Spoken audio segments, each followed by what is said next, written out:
খালেদা জিয়ার মুক্তির দাবিতে শনিবার নয়াপল্টনে বিএনপির সমাবেশ। বিএনপি চেয়ারপারসন খালেদা জিয়ার মুক্তির দাবিতে ২৯ জুন ঢাকার নয়াপল্টনে সমাবেশ করার ঘোষণা দিয়েছে দলটি। এছাড়া আগামী ১ জুলাই মহানগরগুলোয় এবং ৩ জুলাই দেশের সব জেলায় সমাবেশ করবে বিএনপি।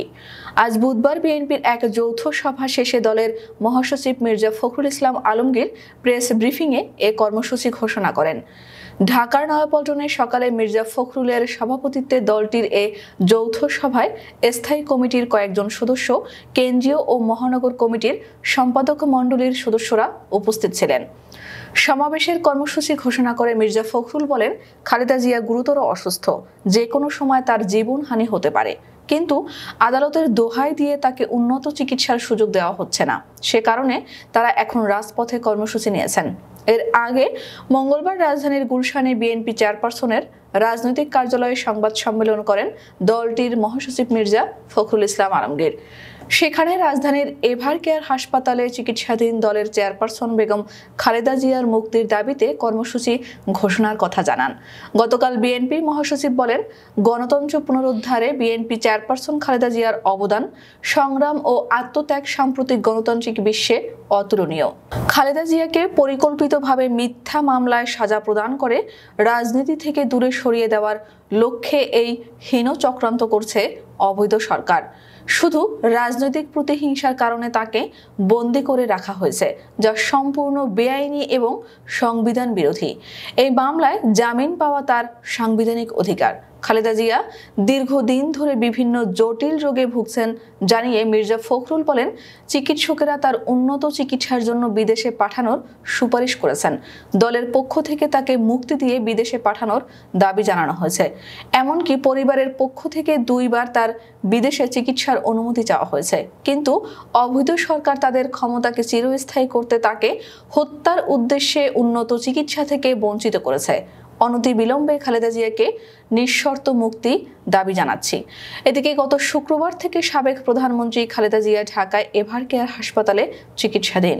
২ দিন আগে তার হৃদযন্ত্রে পেসমেকার বসানো হয়েছে। বিএনপি নেত্রীর ব্যক্তিগত চিকিৎসক জানান, খালেদা জিয়ার হৃদযন্ত্রে পেসমেকার ভালোভাবে কাজ করছে। এখন তাকে কেবিনে রেখে চিকিৎসকেরা সর্বক্ষণিক চিকিৎসা দিচ্ছেন। শুক্রবার দিবাগত রাত ৩:৩০টার দিকে শারীরিক অবস্থার অবনতি হলে খালেদা জিয়াকে রাজধানীর এভারকেয়ার হাসপাতালে ভর্তি করা হয়। এরপর দ্রুত তাকে হাসপাতালের করোনারি কেয়ার ইউনিটে নেওয়া হয়। খালেদা জিয়ার হৃদরোগের সমস্যা আগে থেকেই ছিল। হার্টে ৩টি ব্লক ছিল। আগে একটা রিং পরানো হয়েছিল। সবকিছু পর্যালোচনা করে বিদেশি চিকিৎসক ও মেডিকেল বোর্ডের পরামর্শে গত রোববার সাবেক প্রধানমন্ত্রীর হৃদযন্ত্রে স্থায়ী পেসমেকার বসানো হয় বলে তার ব্যক্তিগত চিকিৎসকেরা জানান। ৭৯ বছর বয়সী খালেদা জিয়া আর্থ্রাইটিস, হৃদরোগ, ফুসফুস, লিভার, কিডনি, ডায়াবেটিস সহ বিভিন্ন জটিলতায় ভুগছেন। এর আগে গত ২ মে খালেদা জিয়াকে রাজধানীর এভারকেয়ার হাসপাতালে ভর্তি করা হয়। ওই সময় চিকিৎসকেরা তাকে সিসিইউতে রেখে ২ দিন চিকিৎসা দিয়েছিলেন। গত বছরের ৯ আগস্ট খালেদা জিয়াকে ঢাকার এভারকেয়ার হাসপাতালে ভর্তি করা হয়েছিল। সে সময় উন্নত চিকিৎসার জন্য তাকে বিদেশে নিতে তার পরিবার থেকে সরকারের কাছে আবেদন করা হলেও অনুমতি পাওয়া যায়নি। পরে যুক্তরাষ্ট্র থেকে ৩ জন বিশেষজ্ঞ চিকিৎসক এনে লিভার সিরোসিসে আক্রান্ত বিএনপির চেয়ারপারসনের রক্তনালীতে অস্ত্রোপচার করা হয় গত ২৭ অক্টোবর।